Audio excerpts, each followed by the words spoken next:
নমস্কার বন্ধুরা, পিয়াসাস রেসিপিতে সকলকে স্বাগত জানাই। আজ হাজির হয়েছি এক দারুণ স্বাদের ডিম আলুর ডালনার রেসিপি নিয়ে।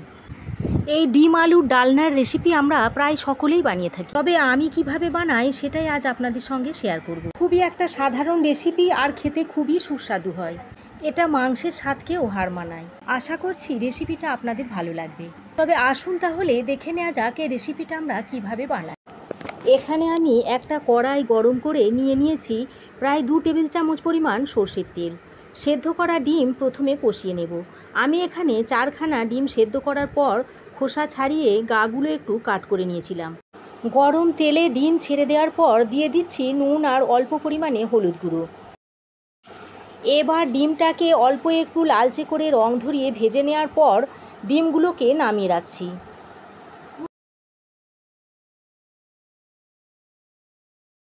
এবার এই একই তেলের মধ্যে এখানে ডুমো করে কেটে নেওয়া প্রায় 50% সেদ্ধ করা আলু আমি যোগ করে দিয়েছি।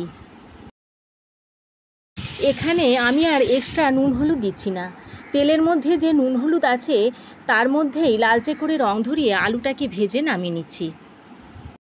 আলু ভেজে নামিয়ে নেওয়ার পর ওই কড়াইয়ের মধ্যেই আরও 1 চামচ তেল যোগ করে দিয়েছি। আর তার মধ্যে দিয়ে দিচ্ছি এলাচ, লবঙ্গ, দারচিনি। আর দিয়ে দিচ্ছি 1/2 চামচ গোটা জিরে। ফোড়নটা কয়েক সেকেন্ড ভেজে নেওয়ার পর আর ফোড়ন থেকে সুন্দর গন্ধ বেরোলে এর মধ্যে 2টো বড় সাইজের পেঁয়াজ মিহি করে কুচিয়ে অ্যাড করে দিয়েছি। পেঁয়াজের মধ্যে বেশ সুন্দর একটা লালচে রং ধরে আসা পর্যন্ত পেঁয়াজটাকে ভেজে নেব। ভাজতে ভাজতে এর মধ্যে দিয়ে দিচ্ছি কয়েক দানা চিনি। চিনিটা দিলে ক্যারামেল সৃষ্টি হবে, এতে মিষ্টি হবে না, কিন্তু তরকারির রঙটা খুব সুন্দর আসবে। এবার পেঁয়াজটাকে প্রায় 7-8 মিনিট ধরে সুন্দর করে লালচে রং ধরিয়ে নিয়ে ভেজে নেওয়ার পর এর মধ্যে অ্যাড করে দিচ্ছি 1 টেবিল চামচ আদা ও রসুনের পেস্ট। আদা ও রসুন দেওয়ার পর প্রায় 1.5 থেকে 2 মিনিট ধরে ভেজে নিতে হবে, যাতে করে আদা ও রসুনের কাঁচা গন্ধটা চলে যায়। এবার কিছু গুঁড়ো মশলা অ্যাড করে দিচ্ছি।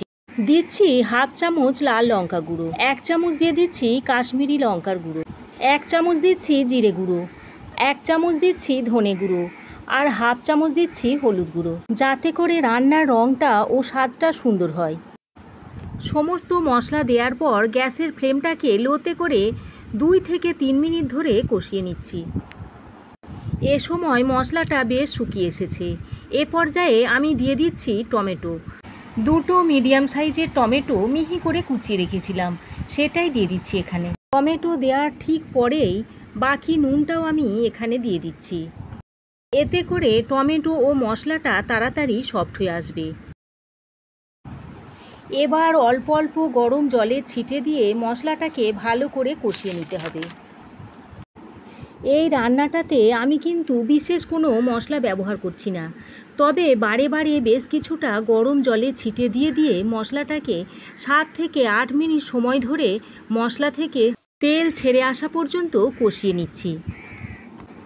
এবার ঢাকা দিয়ে ফ্লেমটাকে লোতে করে প্রায় 3 থেকে 4 মিনিট মশলাটাকে এভাবে কষিয়ে নেব। দেখুন 3-4 মিনিট পর আমি ঢাকাটা খুলে নিয়েছি। এতে করে মশলাটা খুব ভালো করে কষিয়ে নেওয়া হয়ে গেছে আর মশলাটা সফটও হয়ে এসেছে। এবার মশলা থেকে তেল ছেড়ে এলে এখানে আমি অ্যাড করে দিচ্ছি আগে থেকে ভেজে রাখা আলুটা।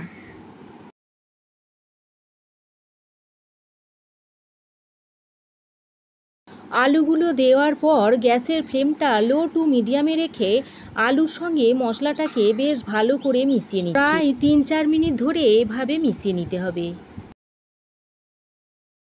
3-4 মিনিট আলুটাকে মিশিয়ে নেওয়ার পর এখানে অ্যাড করে দিচ্ছি পরিমাণ মতো গরম জল।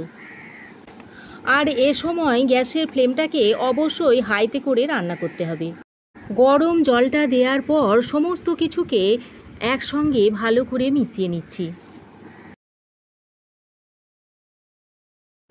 সমস্ত কিছু ভালো করে মিশিয়ে নেওয়ার পর ঝোল ফুটতে শুরু করলে এর মধ্যে ভেজে রাখা ডিমগুলো অ্যাড করে দিচ্ছি। ডিমগুলো দিয়ে মিশিয়ে নেওয়ার পর ঢাকা দিয়ে 5 মিনিট মিডিয়াম ফ্লেমে রান্না করে নিচ্ছি। ঢাকা দিয়ে মিডিয়াম ফ্লেমে 5 মিনিট রান্না করে নেওয়ার পর ঢাকাটা খুলে একবার দেখে নিচ্ছি আলুগুলো সেদ্ধ হয়েছে নাকি। এবার আমি এর মধ্যে অ্যাড করে দিচ্ছি ছোট 1 চামচ গরম মশলার গুঁড়ো।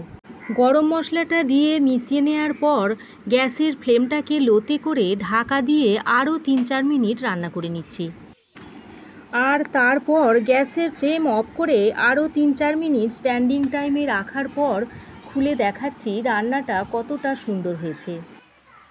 দেখতেই পাচ্ছেন রান্নাটা কতটা লোভনীয় হয়েছে, আর খেতেও কিন্তু খুবই সুন্দর হয়। আশা করছি আমার আজকের এই ডিম আলু ডালনার রেসিপি আপনাদের ভালো লেগেছে। ভালো লাগলে একটা লাইক, শেয়ার ও কমেন্ট করতে ভুলবেন না। আর পাশে থাকা বেল আইকনটি অবশ্যই প্রেস করে দেবেন। আমার চ্যানেলে নতুন বন্ধু হয়ে থাকলে প্লিজ চ্যানেলটা সাবস্ক্রাইব করার অনুরোধ রইল। আজ এ পর্যন্তই। আবার দেখা হবে নতুন কোনো রেসিপি নিয়ে নেক্সট এপিসোডে। সে পর্যন্ত ভালো থাকবেন, সুস্থ থাকবেন। ধন্যবাদ।